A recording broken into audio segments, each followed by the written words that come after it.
To keep your Samsung Galaxy S25 Ultra screen on while viewing without touching it, swipe down from the top right corner of the screen to open up the quick settings panel, and then tap setting icon.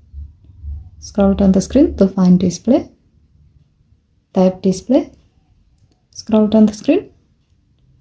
Tap screen timeout. And then tap the gray on off switch next to keep screen on while viewing until the switch turns blue to turn it on.